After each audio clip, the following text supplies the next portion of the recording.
emulsifiers, and I will add my little tidbits. Well, an emulsifier, for those that don't know, which they should never be in anybody's food.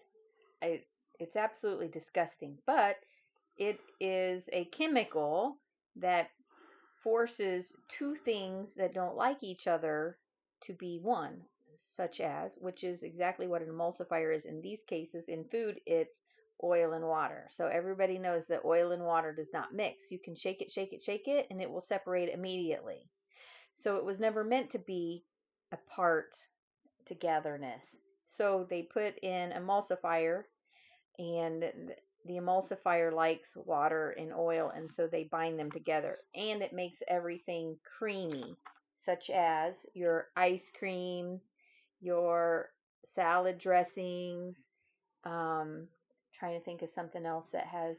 Well, what are some examples of emulsifiers? What should they be so looking for on so the a big ingredients? one is polysorbate 80, which is in every single ice cream. And if your ice cream is real creamy and it has that silky tongue feel, it's got polysorbate 80 in it, because a homemade ice cream does not have that in there. And that's where you get that, um, I call it grainy, but those ice crystals. Anyway, polysorbate 80 is what makes your ice cream creamy. It drives inflammation. It's in almost all processed food. Well, so polysorbate 80, Oh, let me give you another one because lecithin, um, carrageenan.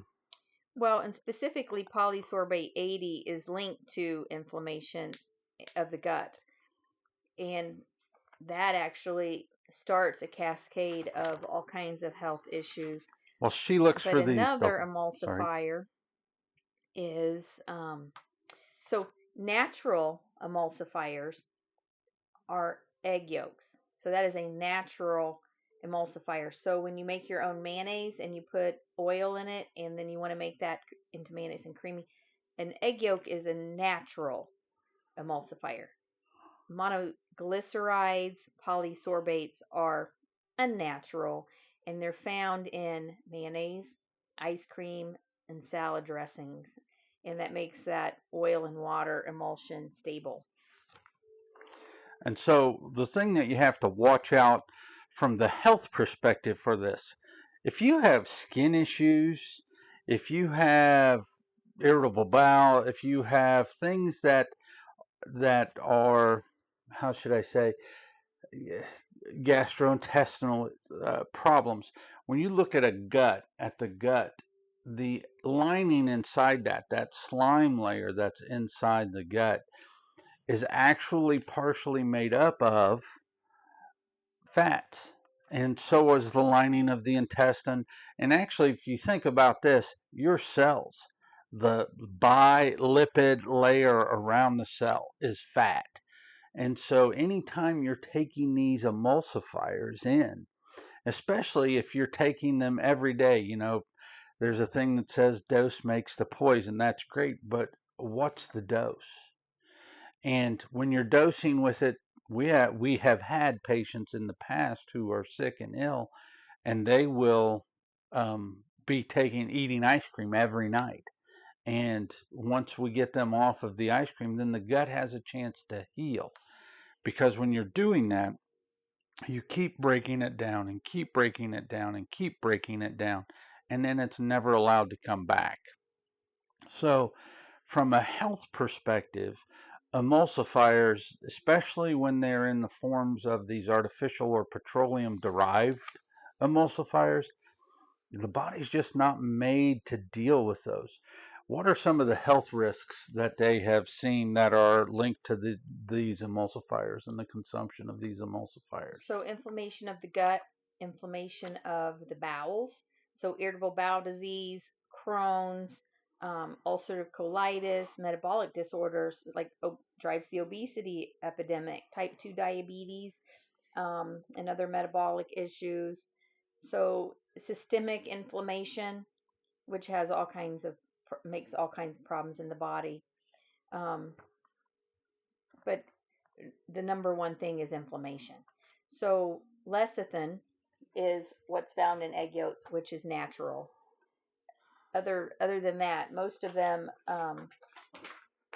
are unnatural, like or guar gum. Guar gum is natural as well, but synthetic is your polysorbate 80 Carboxyl methyls. carboxymethylate cellulose.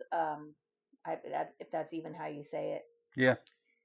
But the idea here is those synthetic emulsifiers are in a lot of our food, especially the food that has that silky mouthfeel, and they are so terrible for the body. They drive inflammation, which drives disease. They are in most processed foods, especially, like I said, mayonnaise, salad dressings, and ice cream, which the Americans love. Well, and if you make your own ice cream and you're just using cream and eggs and sugar and you do that, at least that's a little healthier for you than consuming the polysorbate 80 and propylene glycol. Propylene glycol is in antifreeze. So when you're eating this stuff, it just destroys you from the inside out. And so emulsifiers are not something that you want to be consuming. Read your labels. I had picked up a bunch of foods. I picked up some canned foods that we actually had in the cabinet. Most of them we buy from Thrive and stuff like that, and they don't have them in there. So I couldn't find any examples in our cupboard.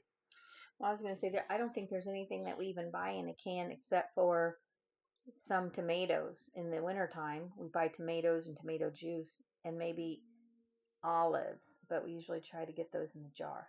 I can't think of anything that we even buy out of a can other than tomatoes. But you And know, they're not going to have that in there. yeah. And so I was looking. Our cupboard actually doesn't have those things. Here's something that we can offer you all. If you guys want the cupboard clean out, and this takes you through and gets rid of all the things so that when you go to your pantry to eat, it's healthy for you. It's clean. I'm reading the carnivore diet right now, and I don't agree with everything that he says. But I do believe that good, high quality proteins and meats are an essential part of a diet. So are high quality fruits and vegetables. Actually, I should say vegetables and fruits because vegetables are more important than fruits. But you got to have those fibers to help stabilize the gut. The one thing I'm 2/3 of the way through the book, and he makes a lot of sense when looking at it at just a very superficial high level. He does give some lip service to the microbiome as far as I have seen, but that's where we have problems with things like emulsifiers and antibiotics and stuff like that. Because when we're eating those things, we actually do change the microbiome. And then when we do change the microbiome, we break down the gut, we allow the gut to get leaky, it starts autoimmune diseases. And we see all kinds of stuff. We see lupus, we see fibromyalgia, we see thyroiditis, Hashimoto's. We see that kind of stuff all the time, and it truly does boil down to the the quality of the food. I I really don't prescribe to any one eating method. Well, I mean, if you're going to eat, if you need a diet, the Mediterranean diet is really good. But also, you can be eating really good food and it still not be good for you because you may have issues with enzymes and things like that. And we're learning a lot about enzymes and the different types of people. So I think we'll talk about that eventually. But Oh yeah, well, you we need aren't. She is deep in enzymes it. need you need enzymes to break down the food that you're taking in. So it does not matter whether or not you're consuming a clean diet and it's all organic and there's no pesticides and there's none of that in there. And you can have the best food, but if you do not have the ability to break it down, your body cannot use it. And so we're learning a lot about enzymes and how that can really change a person's life in really about 3 days. It will turn things around once you start using them. And once again, if you want to know if you have nutritional deficiencies, it's really easy to see. Look at your nails. If you look at your thumb, you'll see that there's a white part on the thumb, and that's called the lunula. You should have that on every fingernail. And if you don't, you have nutritional deficiencies. Um, so I say look at that. Also, if you look at the tongue, when somebody sticks out their tongue, they're scalloping along the side, so there looks like their teeth dented their tongue. That's called scalloping. And when that happens, that means there are nutritional deficiencies. Typically, the tongue means B vitamins. Depending on what's going on else in the nails, if you see little white flecks, that's protein. But you have to have all the different. You have to have high quality protein. You have to eat organ meats. You have to eat good foods, whole foods, typically unadulterated foods, and emulsifiers don't fit into that program. No, it actually robs the good fats, binds it to the water, and then you get rid of it.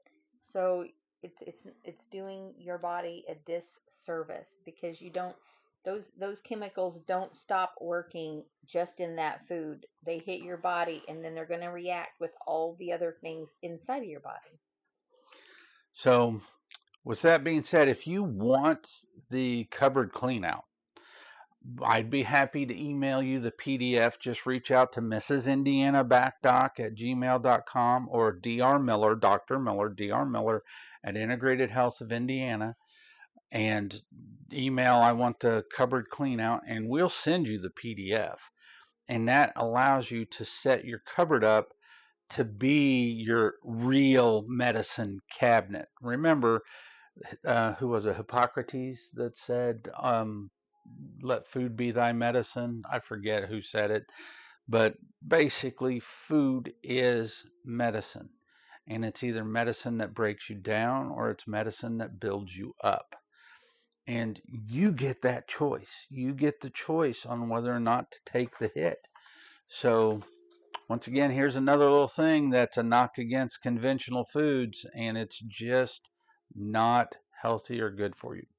And if you like stuff like this, the content, come back and visit because we're actually going to have Amy Rawls Yep. from Transformation Enzymes, and she's going to come on and talk with us regarding the importance of these enzymes. And enzymes have really um, they've been a game changer in my world, and they changed it in a matter of 4 days. So they have a beautiful program, Thrive in 63, 3 sets of 21 days, and it's a beautiful program. And if you're doing everything right and it doesn't seem to be working, it may be that your body just needs a little extra help, and enzymes are super important. So, um, come back and look for that in the next week or so.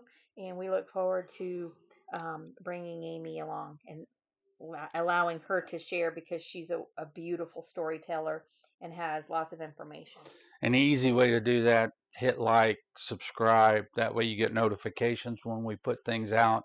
You can follow us on Facebook at Integrated Health of Indiana, and that's where we put everything out. We put it out, try to do it on all social media to help people figure themselves out. There is it's a lot easier to keep your health than it is to get it back. It's a lot more work to get it back. And so the quicker that we can teach whoever is watching this, whatever your age, the younger you are, the better this impacts your life. The older you are, well, typically there's been some damage done, and now we got to go in and clean it up. And so the good thing is you can clean it up. You can get healthy. You can get better. You can feel better in a matter of days. And so that's what we're here to do. We're here to help you out. Thank you. You have a great day, and we'll see you on the next one.